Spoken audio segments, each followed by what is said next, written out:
இந்த உலகத்துல இருக்கிற கொடுமையான விஷயங்கள்ல முதலாவதா இருக்கிறது தனிமை. பல லட்சம் மக்கள் வாழ்ந்துகிட்டு இருக்கிற ஒரு உலகத்துல தனியா ஒருத்தவங்க தனிமையா இருக்கிறாங்க அப்படின்றதே மிக கொடுமையான ஒரு விஷயம். எப்படி ஒரு மனுஷனால தனிமையோட வாழ முடியுது அப்படின்றது எனக்கு தெரியல. அந்த தனிமைய அவங்க ஏன் தேர்ந்தெடுத்துக்கிட்டாங்க அப்படின்றது யோசிச்சு பார்த்தா புரியவே மாட்டேனுது.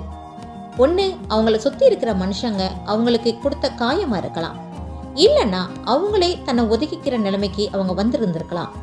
எப்படி பார்த்தாலும் அந்த தனிமை என்பது மிக கொடுமையான ஒரு விஷயம். அப்படிப்பட்ட மனிதர்களை நம்ம பார்த்துக்கிட்டு தான் இருப்போம், அவங்கள கடந்து தான் வந்துகிட்டு இருப்போம். ஆனாலும் அவங்கள கண்டுக்கிறதுக்கு நமக்கு மனசு வராது. இல்லைன்னா இவங்க யாரோ, எதுக்கு வம்பு, ஏதாவது பிரச்சனையில மாட்டிக்குவோம் அப்படின்னு நம்ம அவங்கள கண்டுக்காம போயிடுவோம். சமீபத்துல இது மாதிரி தனிமையா இருக்கிறவங்க அதிகமா மரணம் அடைகிறது நம்ம பார்க்குறோம். அவங்க கூட பேசுறதுக்கு யாருமே இருக்க மாட்டாங்க, அவங்கள எப்படி இருக்கீங்கன்னு கேட்கறது கூட யாருமே இருக்க மாட்டாங்க. அவங்க மட்டும் அவங்களுடைய வாழ்க்கைய தனியாவே வாழ்ந்துகிட்டு இருப்பாங்க. ஒரு கட்டத்துல நமக்குன்னு தான் யாருமே இல்லையே, நாம ஏன் இந்த உலகத்துல இன்னும் வாழ்ந்துகிட்டு இருக்கணும், நமக்குன்னு யாருமே இல்லாத இந்த உலகத்துல வாழ்ந்து என்ன பண்ண போறோம் அப்படின்ற எண்ணம் அவங்கள தொடர ஆரம்பிக்கும். கொஞ்சம் கொஞ்சமா அவங்களுடைய வாழ்க்கை மீதே அவங்களுக்கு வெறுப்பு அதிகமாகும். அந்த வெறுப்போட உச்சத்துல ஒண்ணு அவங்க தன்னையே அழிச்சுக்குவாங்க, இல்லைன்னா தன்னோட உடலை அழிவுக்கு ஏற்படுத்தி மரணத்துக்கு போவாங்க. இப்படிப்பட்ட மனிதர்கள் நம்மளுடைய நண்பர்கள் வட்டாரத்துல இருந்தாங்கன்னா அவங்களுடைய தனிமையை நம்ம போக்க வேண்டியது நம்மளுடைய கடமை.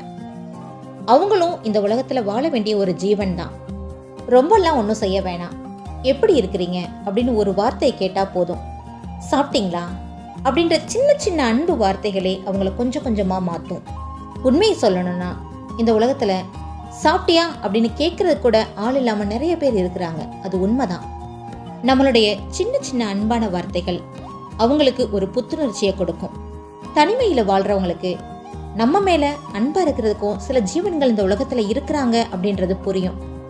அவங்க தனியானவங்க இல்லை, நமக்குன்னு இங்க சில உறவுகள் இருக்கு அப்படின்றது அவங்களுக்கு புரியும்.